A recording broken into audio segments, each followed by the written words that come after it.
Welcome to Two Across, the podcast where two friends sitting on opposite sides of the Atlantic catch up over a crossword. I am Rob, sitting in Oakville, Ontario. And I'm Theo, in London. So Rob, you're in a different part of your native land this week. I am indeed. I am down in southern Ontario, near the shores of Lake Ontario, at my mother's house in the Greater Toronto area. Nice. The shores of Lake Ontario sounds like there should be a song about that. There probably is. I think there must be. So this was an important part of Ontario for shipbuilding. So many ships' masts were built for the British Navy, amongst others, in Oakville, which was known for its oaks. And I don't think there are many of those tall trees anymore that are mast-worthy, but that was Oakville's claim to fame. There you go. Hence Oakville. I mean, yeah. There you go. I like that. Straightforward. Yeah. Straight up. Hey, there's some oaks there. Yeah. Oakville? Sure. We got Birchville up the way. It's not too close, though. Nice. They're not going to feel like we're stealing their idea. Birchville. The rivalry between Birchville and Oakville for wooden supremacy. Yeah. That's right. Birchville was the Shelbyville of Oakville for a while. So, how have you been since we last conversed? Yeah, not so bad. I still haven't read any news. I've avoided that assiduously. I told myself I was going on a week news diet, so I've done that. And I've spent the time being a parent and working and so forth, the things one does. What about you? Yeah, I think avoiding news is very wise. I have not avoided news, although yesterday I decided I was going to leave the platform formerly known as Twitter. But in typical me fashion, what I did was I decided I was going to leave. I posted a message saying, I'm off, can't take it anymore, boo Elon Musk, etc. And then about 2 hours later, I was like, what's this going to achieve? Can I be bothered to restart from scratch on another platform, probably Blue Sky? Not really. And I thought, what's the point? So then I decided not to leave X entirely, but I am going to stop engaging very much with that particular platform because it's the classic doom scroll stuff, and as a lot of people have said, it's increasingly populated seemingly exclusively by Russian chatbots and weird accounts firing out strange viral content that I have absolutely no interest in at all. And lots of people are now leaving, so it's diminishing returns. I've sort of done a bit of a volte-face on that one, but I think this is definitely the beginning of the end of my relationship with possibly with social media in its entirety, because I just can't be bothered with it all anymore.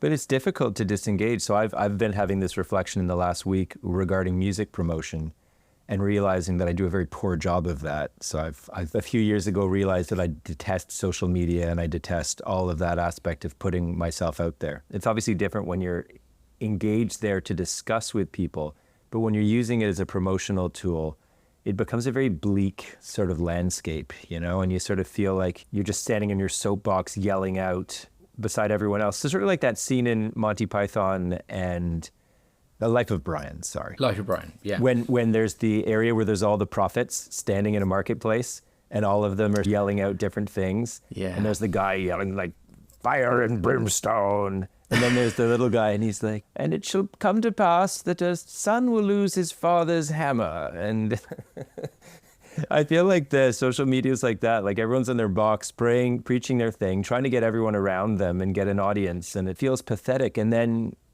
you have no choice. You're sort of, if you don't want to sit in a vacuum with whatever output you have, then you have to engage in this marketplace of shit. Pardon my French. And I realized that I swore a lot too much in the last episode, so I'm going to try and be better about that. But all that to say, it's very hard to avoid. I never really got into Twitter, but like Instagram, for instance, and things like that. And I hate the platforms. I hate the people who run them. I hate how they're gamified to keep your eyes on them through outrage or other thing. And I hate how unavoidable they are. Yeah. Well, yeah, this is the thing. I like your Life of Brian analogy. I always think of Twitter as being like a Moroccan souk. I don't know if you've had that experience, but You know, you walk through this very kind of noisy alleyway where you're being shouted at from all directions, and you're never quite sure if someone's shouting at you for slightly duplicitous reasons, and then you engage with somebody that you initially think is well-meaning, and it quickly turns into a hard sell. And anyway, it's like that. It's noisy, it's messy, and that's always been, well, historically, that was what I quite liked about it, because you felt like it was the world's gathering point to a degree. But now it just feels like there's some kind of weird Wizard of Oz type figure behind the scenes manipulating the algorithms to evil intent. And that Wizard of Oz, let's put a name on him, is called Elon Musk these days. And I just find myself completely disenchanted by it. But at the same time, you know, I've been there for 14 years, which is mad, really. And through the pandemic and all the rest of it, when actually it came into its own during that time, because it was a place to connect with people and all of the stuff that social media at its best should be. But since then, it's just really, really gone downhill. So I think the decision I've taken is kind of to disengage from it in a kind of day-to-day way. So I won't be offering unsolicited opinions on this, that, and the other just for the sake. But I'll just use it to share links to my articles, share links to these podcasts, and that's it. Like, it's a notice board, which is sort of pointless, but I think it's the only way that I can remain in that space and still retain some kind of sanity, or at least optimism about the world. Because, my God, But could we get to a point, just out of interest in social media, where we channel the spirit of the original internet, when it was a bunch of cranks from all over the world uniting and creating these utopic sort of, like Wikipedia is a good example. Well, people are saying that about Blue Sky, which is, you know, the new Jack Dorsey network. I've created an account there a while ago, and I occasionally have a look at it, and it does seem to have a slightly more wholesome vibe about it. But at the same time, I'm also now a couple of decades into this journey, and I just don't know that I can be bothered to start that whole kind of cycle again of getting into something, wasting a lot of time on it, building up a group of followers, and then inevitably it being sold to some massive arsehole who will then turn it into another kind of wasteland. And I just think I can't be bothered anymore. I don't think I can be bothered. And I've wasted enough of my life on these stupid narcissistic things called social networks, and I should now be trying to extricate myself from them rather than going the opposite direction, I think. But there is something like the Dickensian aspect of it, or indentured servitude, where you're hired to do a job, or you're press ganged by your family and sold into doing this job, and then you find that the wages you're earning aren't even sufficient to pay off your debt, so to speak, to your employer, and so you stay there forever and ever. And that's kind of like the platform, because they own all the materials, right? Your employer owns the workhouse, and he owns the awl and whatever else you use to do your work, and your uniform or whatever you need that you need to pay off, and then you're stuck in this situation of perpetually paying it off. And these platforms are like that. Like, you've created all of this value yourself as an individual within their framework. Their framework provided you a means to do it, but you did the work. You made the connections with people. You built the following. You put the content out. You started a discussion space within that platform. And the idea that that is owned entirely by that platform, and if you want to leave it, then you sacrifice 14 years of building relationships, of building a personality, of creating content, of seeding a discussion. I think it's insane. And the platform should be independent of the billionaires, and it shouldn't be the sandbox of an Elon Musk or, frankly, a Dorsey as well. It should be a public space. The problem is, obviously, we don't agree between national governments. We can't even agree on a way to tax rich people that try to offshore their money, let alone some kind of platform that we can all agree to interact in. And then how the heck do you moderate it? But the point is, we're always going to be dependent on these assholes. It sucks. You're right. I'm sure history will view it that way, that they'll sort of think, wow, I'm a professional journalist, and here I am willingly giving all of this time and energy to something that gives me absolutely nothing in return. And it really doesn't anymore. So what am I doing? What am I doing? And so, yeah, I think maybe this is finally the moment to just stop, get off the hamster wheel, get out of the workhouse, to go with your brilliant Dickensian analogy, and draw a line under the whole thing and just disengage entirely. Because I think who knows? I've always, the thing that has stopped me is the panic that my career will suffer, essentially. That if I don't have a means to distribute my articles, then I'm not going to get commissioned to write those articles. But I don't know that really that is the case now. I don't know. Yeah. Well, treat it as an experiment, and you can flee back to Elon Musk's waiting, loving arms if it doesn't work out, and he'll be very happy to welcome you back into his empire. Yes, his lovely battery-powered arms. Speaking of which, we should mention, if you want to follow us on X, do so, as long as the account is active, at 2acrosspod, where you can join our army of sexbot followers. I mean, let's be honest, that's about 90% of them. So, yes, who are sadly not full of suggestions for the podcast. But who knows? No. Maybe we could spice things up a bit, Rob. Maybe we could just make it more sexy to appeal to our core. Or at the very community. least, find ourselves Russian brides to be. You're right. Now that would be an interesting episode. Not an interesting or not a rewarding episode of life in the long run, but possibly not. Some potential pitfalls there. Some quite expensive pitfalls, I would imagine. But it's good content. So great content. That's the whole point. Good content. On which note, shall we move to the crossword? Let's do it. Let's go to the crossword, 'cause crossing words is fun. So, what number are we on? I haven't actually moved to the crossword yet. You want to introduce us, Theo, while I try and spool it up? So, Guardian Quick Crossword 17,011, which, well, it's a fairly key crossword, this one, because we're 3-3 for Series 2 after our really poor showing last time out. So we've got to smash this one today, Rob. We've got to put all thoughts of global gloom aside and climb on our charger of word game prowess and make our way across the battlefield to ultimate victory. So let's dive in. 1 across, scandalous gossip, 4 letters. Scandalous gossip. This is something like Jane Austen-y, isn't it? That some duchess would suddenly whisper behind her hand. No, can't think of anything. No, come back to it. Let's try and get one down to give us some letters. Glum, 8 letters. I thought unhappy, but that's 1 letter too short. Yeah, I thought downcast, but that's 1 letter too long. Down happy. Oh, Rob. Okay.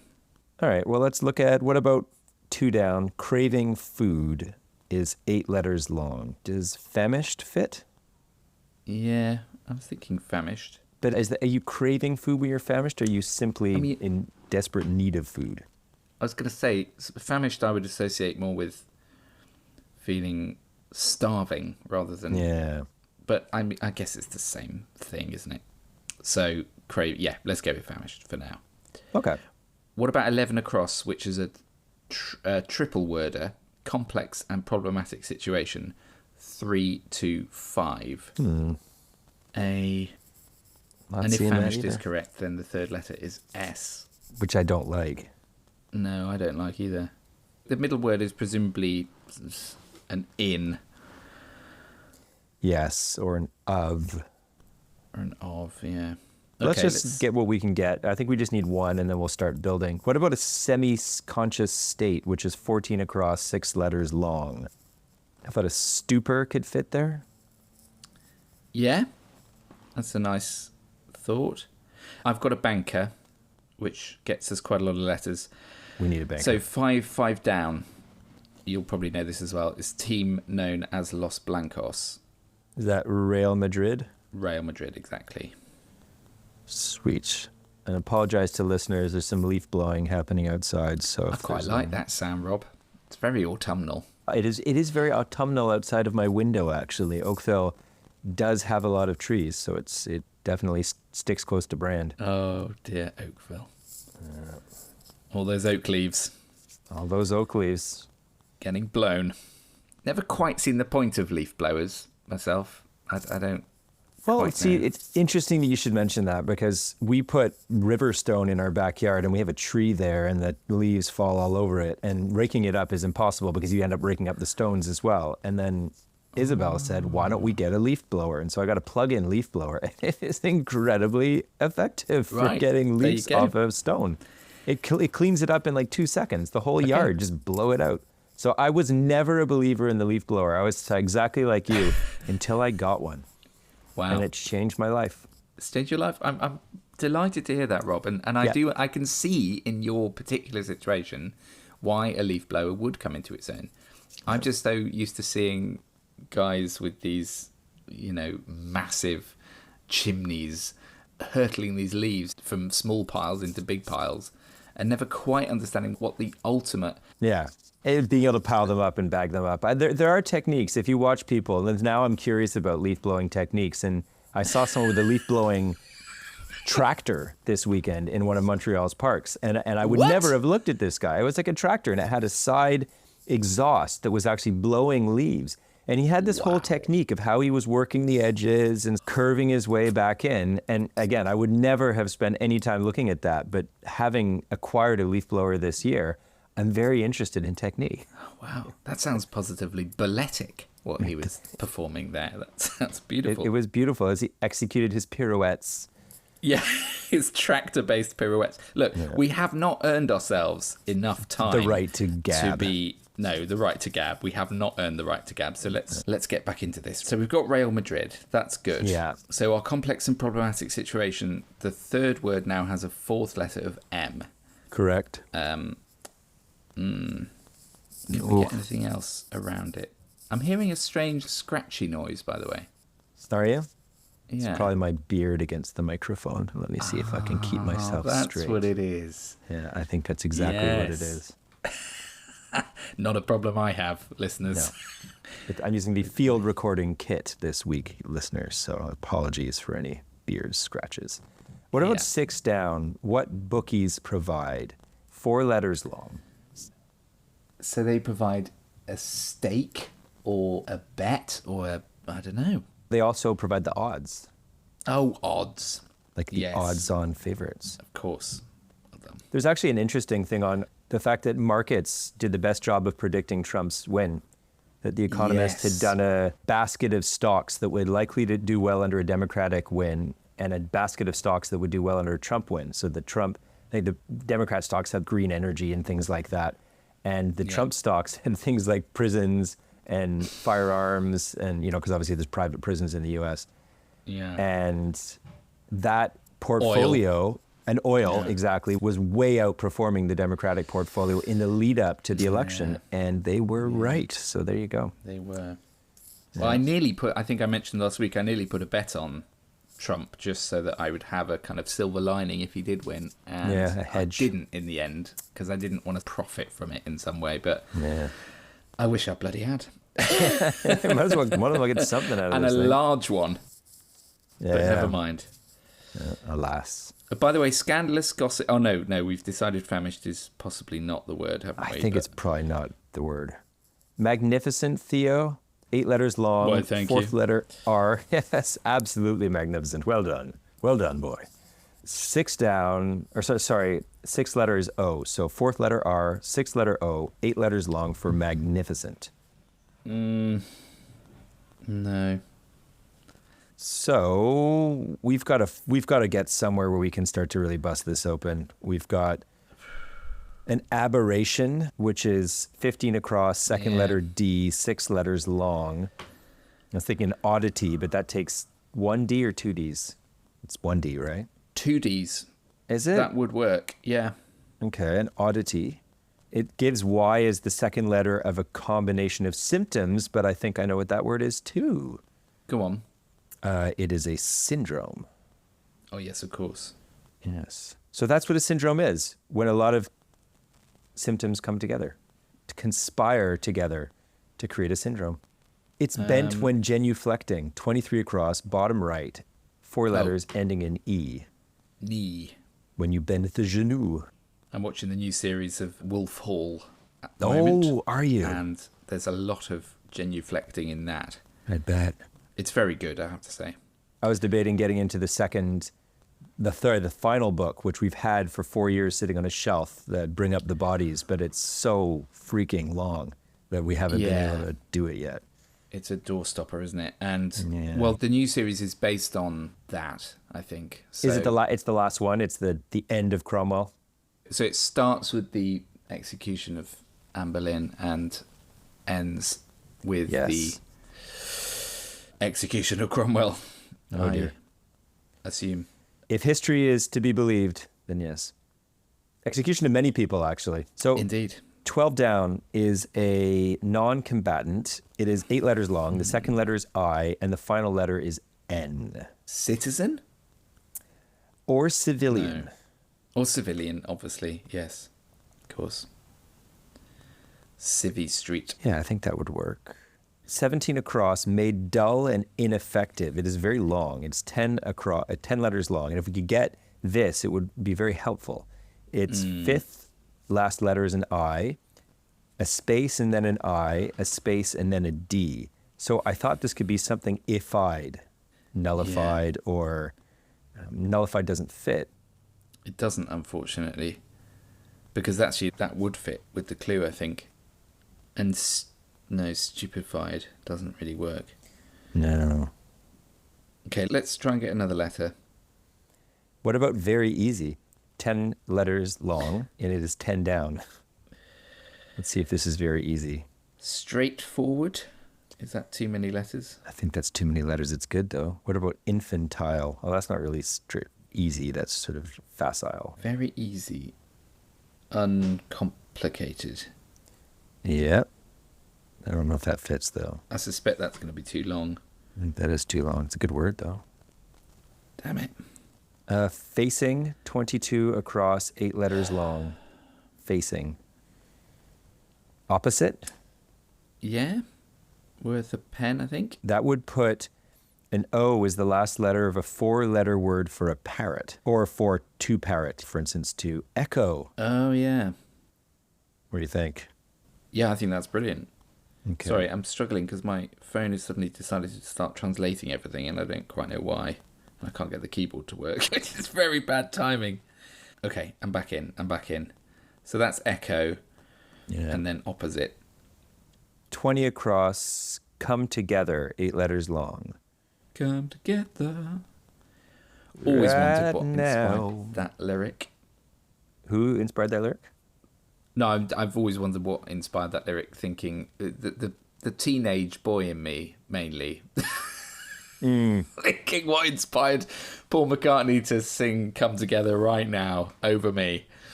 Yeah, true, right? Over me? Why over me? Around me. Your suggestion may have been written at a circle jerk.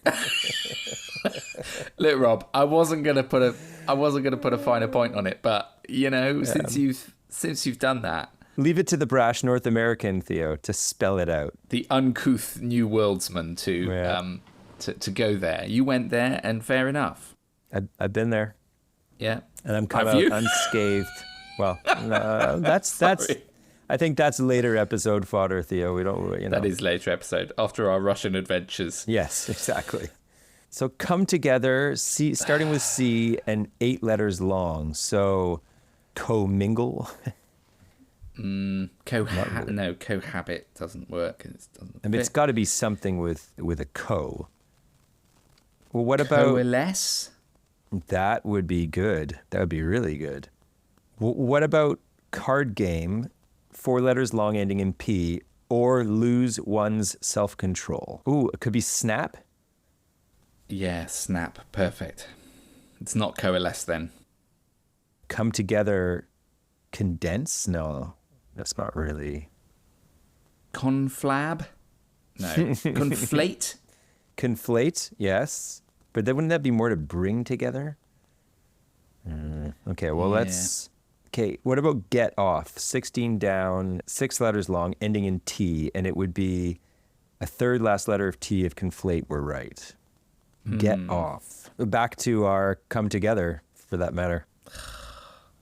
You sort of think disembark, exit. Yeah. No, we need another letter. We need to get this made dull and ineffective. Yeah. There's a word that's on the tip of my tongue that means exactly that and ends in if-I'd, but I cannot, for some reason, have it coalesce in my head. This is a tricky one this week, Rob, and we're on 12 and a half minutes left. This is ignominious at this point. Okay, let's move around somewhere else. 9 across, waste. Fourth letter A, sixth letter D, and it's 8 letters in total. I find there's a lot of ambiguous words. Like waste could mean so many things. I know.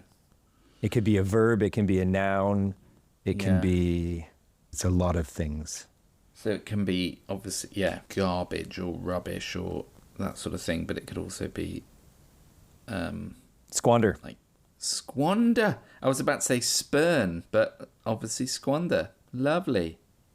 That just happened. Oh, and it gives us a cue. Oh, yes. In a good place. 4 down. It is 2 spaces and then a Q and then 3 spaces, and it's a strong drink, 6 letters long, with Q as the 3rd letter. Tequila? Well, or it could just be liquor. Oh, liquor, because actually tequila doesn't fit, does it? Very good. Liquor. Liquor's Very quicker. North American word. Yeah. That man can't hold his liquor. Yeah. Classic line. I think I've got 3 across. Magnificent, space L, space R, space O, and then Theo, you got it? No, I thought I had it, but I don't. I believe it is glorious. Glorious. And then nimble, S space R space, nimble, I think, might be spry. Oh, yes, spry. Yeah, very nice. Yeah. We have some letters in our complex and problematic situation now. I love that one of our clues is complex and problematic situation, and another one is very easy. Yes. And we can't get either. We can't get either. Okay, come on. Complex and problematic situation. 3 letters, 2 letters, 5 letters. The last word is space O space M space. A complex and problematic situation. So that third word, which has 5 letters, second letter O, fourth letter M. What could come between the O and the M? It's another O, an R, and what comes after the M? Yeah. Like a Y?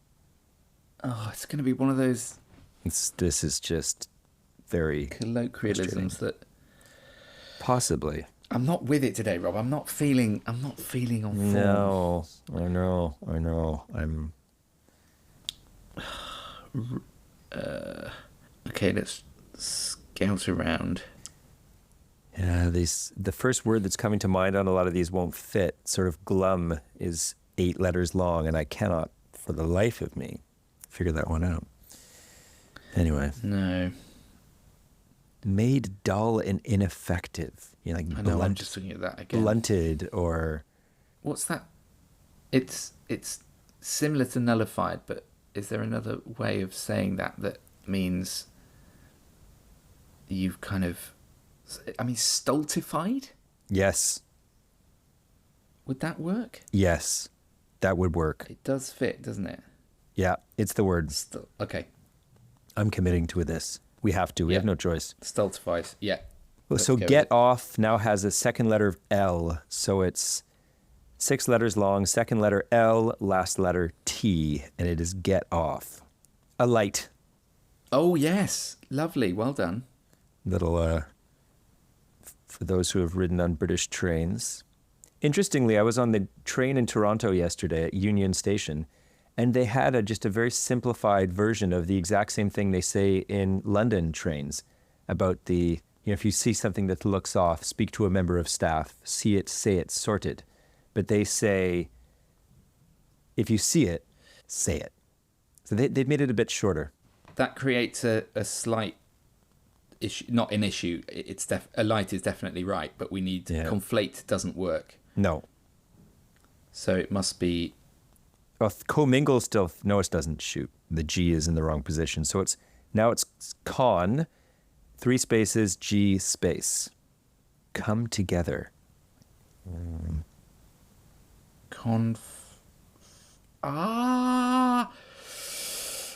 It's gotta end in an E there. I mean, there's nothing that can go after that G. I mean, I'm assuming a light is correct. A light is definitely correct. Okay. So it could be GN. Yeah. Come together. We're gonna have a party. We're gonna conflagulate. Yes. Congregate, combine. There's so many different things. Converge. Oh, we're not thinking people. We're thinking, for instance, lines that are running roughly parallel and eventually. Okay, we've got 6 minutes to get roughly 6 clues.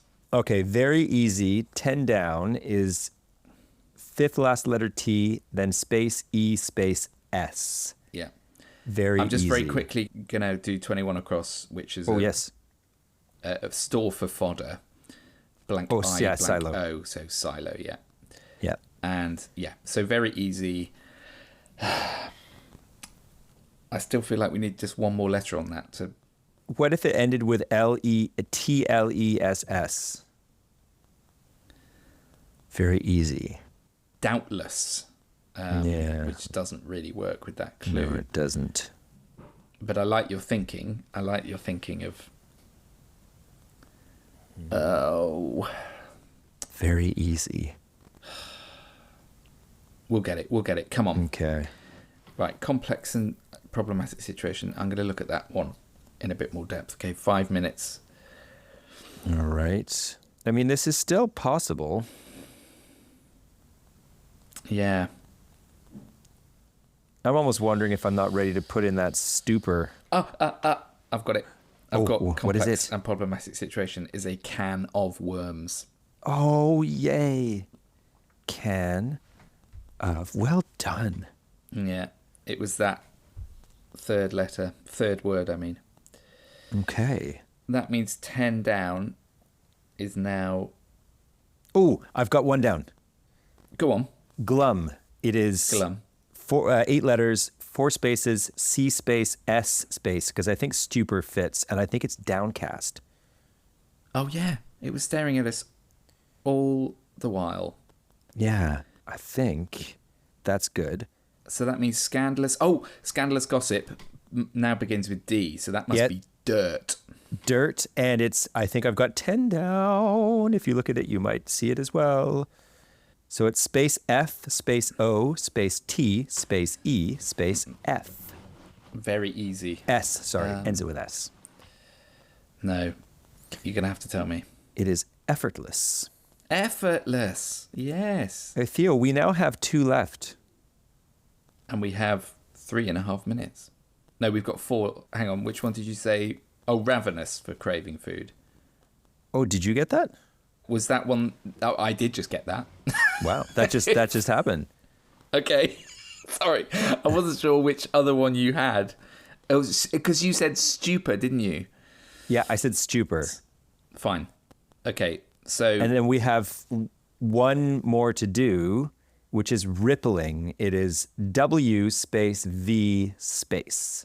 And how much time do we have left here, Theo? That's a banker. We've got 3 minutes, Rob. 3 minutes. Okay, Absolutely so what could go between that W and V?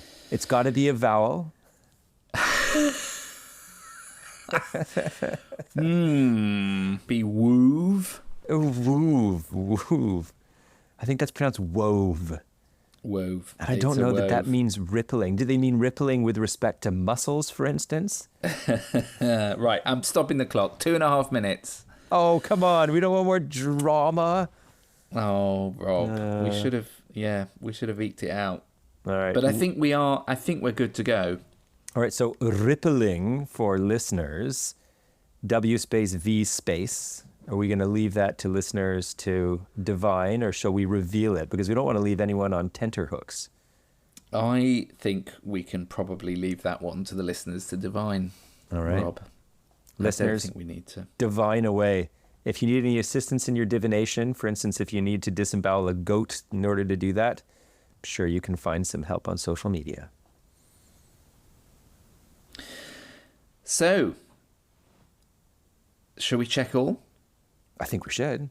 Anything weird? I realized when I put Glorious in, for some reason, the R on Real Madrid became a T, so it became Teal Madrid. And I didn't quite know what that Teal was. Madrid! I'd love to see that team. And it was Glotius. And I don't know why that T snuck in, but luckily I changed it. So I think I have a clean grid. Shall we? You sure? There's nothing we need to check on. Okay, let's check all. Come on, we can do this. Yes. All right. Although can I just flag something here What's that? that I think it should be flagged? So we were joking about that final clue. Yeah. Rippling. W blank V blank. Yeah. I should have checked this. I wrote in wave Oh, well, here. rather than wavy, but you are showing me that you wrote wavy. So I think we can go with your wavy. My interpretation. Crosswords done, that was fun. Now let's have a chat. Yes. So this is funny, but I find this very funny that 4 episodes ago, I think it was, we ended the episode saying, what happens if we ever get in a situation where one of us has something different from the other in terms of spelling? Yeah. And we said, no, that'll never happen. And it's happened 2 or 3 times. No, but it happened the other week too. Yeah, you're right. I think we can give ourselves some slack that if one of us has written the word incorrectly, then, as in the word in correctly, rather than the word incorrectly, then I think we can allow ourselves the leeway of granting ourselves the benefit of the doubt. I hope so. Listeners, let us know. Yeah. toacrosspod@gmail.com if you would like to weigh in on this one. Yeah, how can we make this fair and transparent? Maybe what we need to do at the beginning of any episode is nominate an official crossword Adjudicator. adjudicator for the 2 of us. So in this one, mine is the official record. And isn't that the only way, like with golf, like you have to keep your own scorecard, and then there's other scorekeepers, but the official record is, I think, the players, and they sign it. And then if they're wrong, they're punished. That is right. And it has happened before, I think, that players have won a tournament and then suddenly been disqualified from it because they've got one shot wrong on their scorecard or whatever. With that in mind, this speaks to 2 things. One is that we do need to tighten up the rules a bit around this and just clarify what we're doing. But 2, we should have taken the time to just spell out the word that we were putting in. Should have. Even though it was, to some extent, very obvious. And now I do obviously see the error of my ways. Of course, the clue rippling would... Obviously, if the clue was ripple, then wave would have been correct. But rippling is going to be wavy. But we should have just spelled that out as we put it in. So, we just need to do that a little bit more. Just to make sure that we're putting them in correctly. But ultimately... I don't think we're going to cause too much scandal in the world of crosswording. No, I think we won't make too many ripples with We won't make too many ripples. Talking to the world of crosswording, I don't know about you, Rob, but I often wonder if a crossword aficionado would even bother with us. Because, of course, we're not doing cryptic. And I realise to a lot of people, my own father included, if you say you're going to do a crossword, you mean... I'm going to do a cryptic crossword. I'm going to do, something proper. I think the cryptics aren't as big in North America as I know it. Like, you won't get a cryptic in most newspapers of a Saturday morning. But what you will get are obscenely challenging, quick-esque crosswords. So the New York Times Sunday crossword is a known hell challenge when it comes to crosswords. In fact, when I came to my mom's last night, she had a book of New York Times crosswords.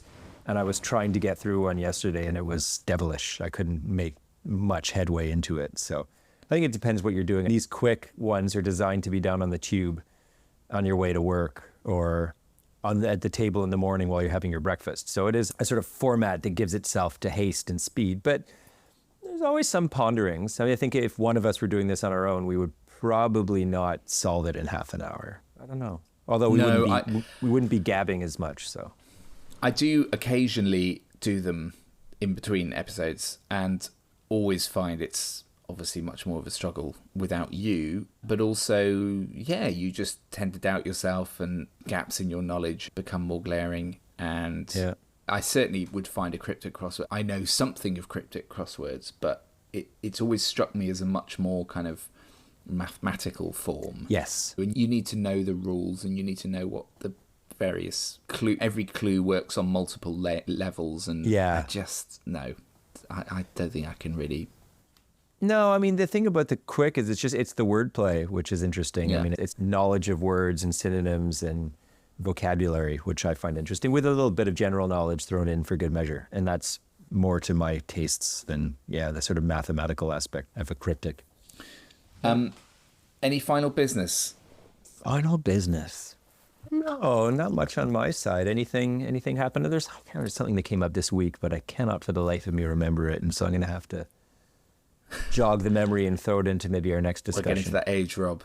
The memory is not what it used to be. I have one, very minor thing to report on, which is that I went to see the latest Paddington film with my kids over the weekend.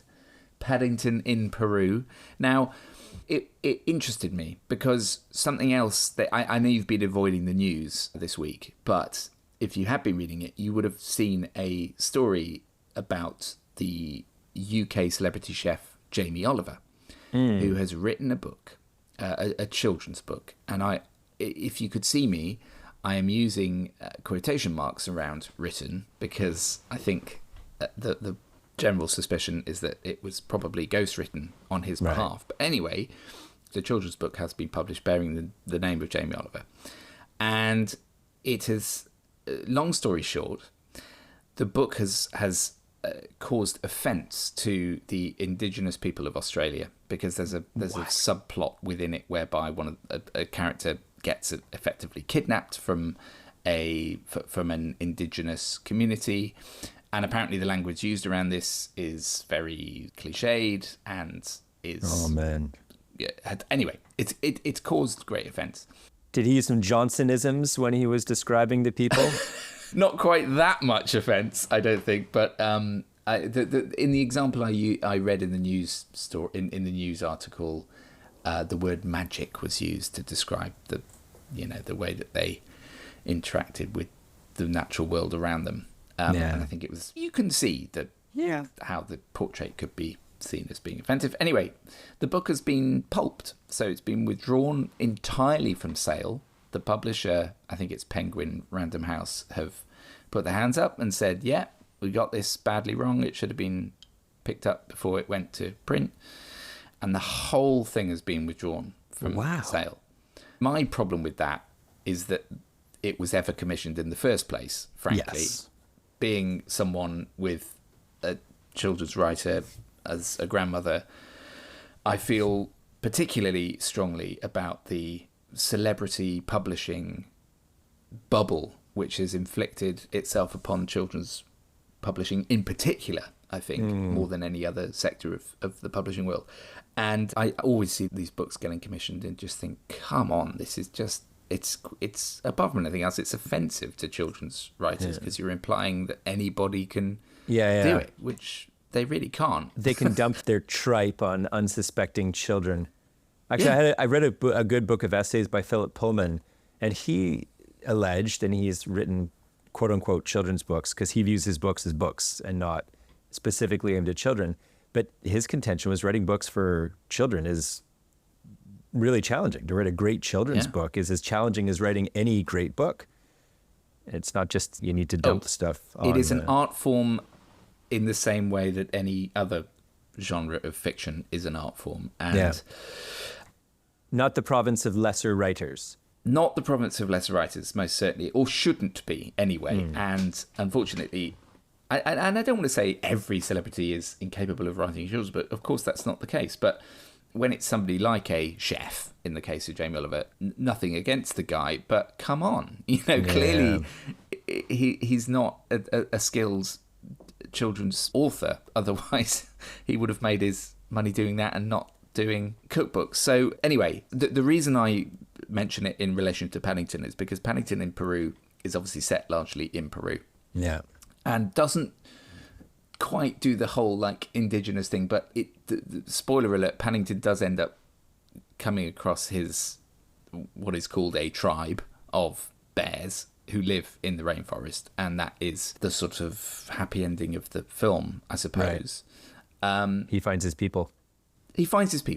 And obviously it's Paddington, which has great pedigree and I think is handled quite sensitively, but nevertheless there are elements of it that make you sort of think, like how is this okay? But what Jamie Oliver has done is absolutely not. And I think where that line is drawn is quite an interesting question.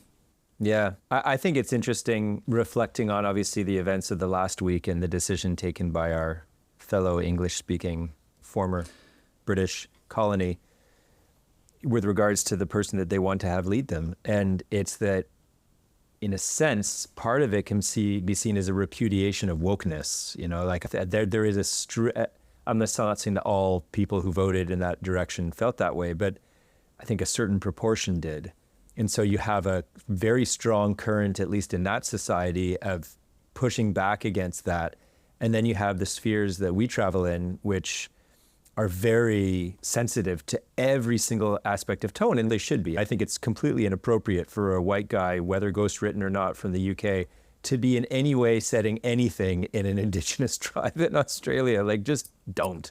Like, that's just a sort of right away, right when you're at the sort of storyboarding stage, is this thing, no, it's not my place, it's not my people, I don't know anything about them, and I'm in no way going to situate something in their milieu and make any judgments, interpretations, or use any language of any sort to describe how they might view the natural world, because why would you do that? That's just dumb. Yeah. But then there's also a string, or at least a current in society now, that's saying, well, who fucking cares? They can say whatever you want about people. Yeah. It's be interesting to see where things go, because it seemed like so much orthodoxy coming out of the 90s that we were just becoming increasingly what we used to call politically correct, and then got called woke, and then at some point just got called common sense in some respects. Where is this going to go? Where is our culture going to land? Because you have the Muscovites and the free speech advocates, of which it seems to mean we can say anything we want, even if it's really offensive. And then you have the thou shalt not offend in any way, micro-checking any potential little thing in a text or in a whatever for any perceived slight to anyone. And somewhere in the middle are probably most of us trying to figure things out.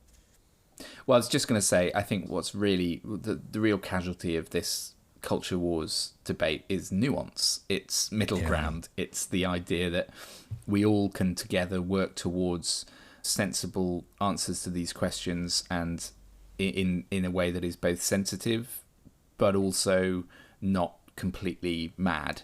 And for example, I'm not a big fan of the rewriting of existing texts in order to match contemporary mores, because I don't think, I mean, what is that achieving really? You know, and how far do you take it? Do you rewrite Mein Kampf so it's not offensive to Jewish people? I just, anyway. Interesting one on that. So yesterday, because actually, Theo, this is very topical. I am reading your formerly mentioned grandmother's one of her books, which you gave me this summer. I'm reading Medinsky Square by Eva Ibbotson, which you had lent me this summer. And in it, she talks a lot about, is it Sappho or Sappho, the Greek poetess of the 5th or 6th century BC? I think it's Sappho. I think so. So Sappho, who lent her name to Sapphic and to the term lesbian because she lived on the isle of Lesbos. And so there is pretty strong evidence that she, at least in part of her life, she was attracted to women and had romantic liaisons with women, right? And apparently, as I was curious about her, so I was reading the Wikipedia entry yesterday, so I didn't really know much about her. And there was some poetry or some sort of Greek scholarship done around her that suggested, or some legends associated with it, she had a jilted or a lost male lover and so forth and whatever. But I suppose modern scholars have suggested that that was actually a sort of Victorian addition to her legend, that they sort of, the classic scholars of the Victorian era, because homosexuality was frowned upon at that period and against the social mores.